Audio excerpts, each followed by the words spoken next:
Welcome to Ahmed सुडेत्रा goat farm. मेरे तमाम भाइयों को, दोस्तों को और मेरी बहनों को अस्सलाम वालेकुम। दोस्तों, आज हम बात करेंगे कि अपने जानवरों को वनडे में हम क्या देते हैं।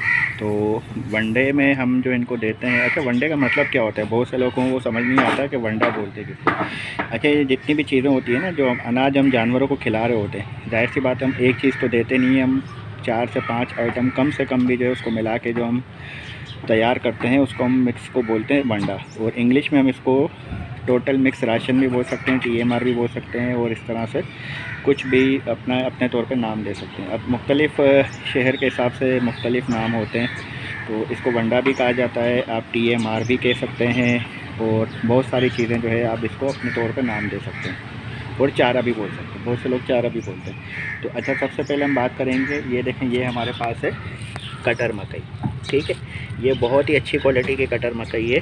तो अच्छा, ये मैं आपको बात करूँ कि सबसे पहले तो ये बताऊँ कि ये बात कितने जानवरों की हो रही है और कितने दिन के लिए हो रही है। मेरे पास तकरीबन अभी इस वक्त जो है ना बकरियाँ, ब्रीडर और अपना क्या नाम है, जो कुर्बानी के जो बकरे हैं ना, वो सब मिला के टोटल मेरे पास 12 जानवर है।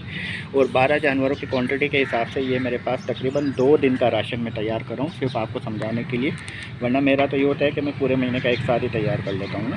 तो आज मैं सिर्फ आपको समझाने के लिए बता रहा हूँ कि 2 दिन के लिए कितना राशन चाहिए होता है 12 जानवरों के लिए। तो सबसे पहले हमने ये कटर मकई ले ली, और इसके बाद हमने ले लिया ये चना आटी। अच्छा, चना आटी मैं कम ही इस्तेमाल करूँ क्योंकि मेरे पास बकरी है ना, तो इससे फैट भी आता है, और ख़ास करके बकरों के लिए बहुत अच्छी चीज़ है। जैसे आपको ब्रीडर बकरे रखे हुए हैं आपके पास, या फिर आपने जो है अपना कुर्बानी के लिए तैयार करना है, तो चना आटी का इस्तेमाल आपने लाजमी करना है। ये बहुत अच्छा सप्लीमेंट है बकरों को फैट के लिए और क्रॉप करने के लिए। इसके बाद बात होती है जौ की।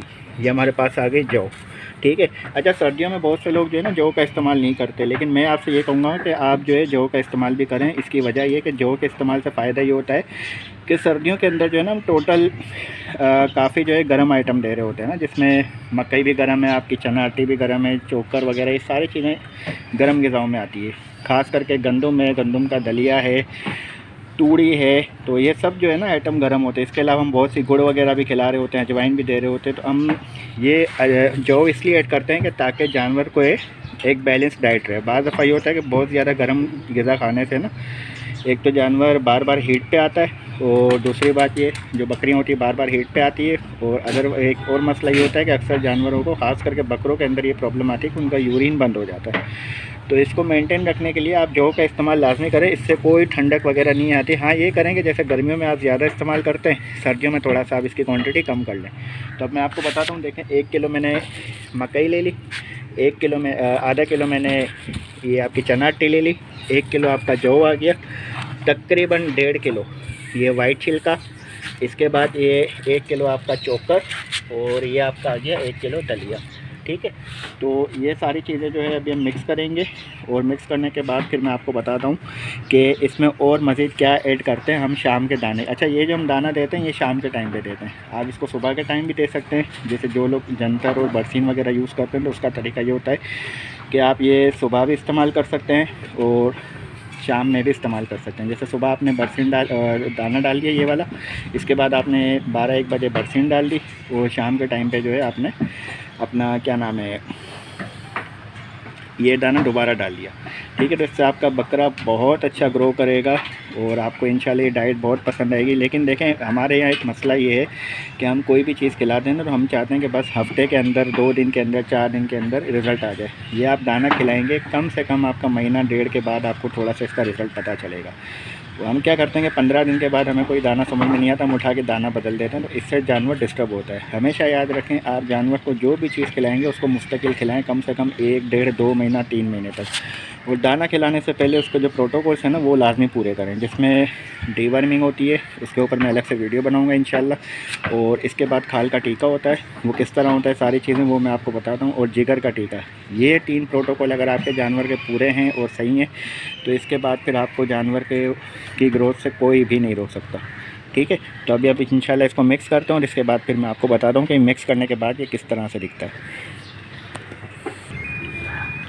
जी दोस्तों, ये देखें मैंने अच्छी तरीके से इसको मिक्सअप कर लिया है। अच्छा, ये तकरीबन है ना 5 से 6 किलो दाना मेरी इस बाल्टी में आता है। अभी ये थोड़ा सा कम है, तो समझ लेंगे 5 किलो होगा ये।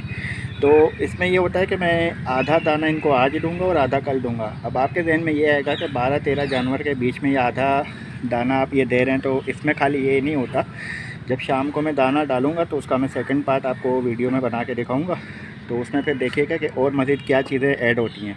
तो उसमें मैं जो है, अभी जैसे मैंने सुबह गंदम भिगो के रखी है, तो शाम के टाइम पे गंदम आएगी। तकरीबन आधा किलो गंदम होती है और 1 किलो उसमें खल ऐड होता है। तो तकरीबन 3 किलो दाना और 1 किलो कल, 4 किलो ये हो गया और आधा किलो गंदम, तो 4.5 किलो ये। इसके बाद इसमें जो है भूसा मिक्स होता है, भूसा जिसको हम तूड़ी भी बोलते हैं। तो वो मिक्स करने का फ़ायदा ये होता है कि जानवर जो है डाइजेस्ट बहुत अच्छी तरीके से करता है।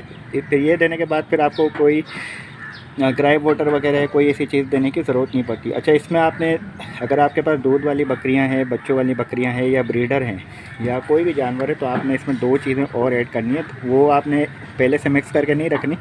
बहुत से लोग पहले से मिक्स करके भी रख देते हैं, तो वो भी कर सकते हैं, लेकिन अगर आप अलग से मिक्स करें तो उसका रिज़ल्ट ज़्यादा अच्छा आता है। मतलब जिस टाइम आप दाना दे रहे हो उस टाइम मिक्स करना है। तो उसमें आपने DCP पाउडर और मिनरल मिक्सचर इसका लाजमी इस्तेमाल करना है डेली बेसिस पे, ठीक है। और टॉक्सिंग बाइंडर भी डाल दीजिएगा, क्योंकि ज़ाहिर सी बात है, हम अगर इसमें खल मिक्स करते हैं तो खल में टॉक्सिंग होते हैं। और खल को भिगोने का तरीका और ये सारी चीज़ें मैं इंशाल्लाह आपको जो सेकंड पार्ट होगा उसके अंदर मैं आपको बताऊँगा। तो उम्मीद है कि आपको ये पार्ट 1 अच्छा लगा होगा। फिर मिलते हैं इंशाल्लाह नेक्स्ट वीडियो में। तब तक के लिए इजाज़त दीजिए। अल्लाह हाफ़िज़।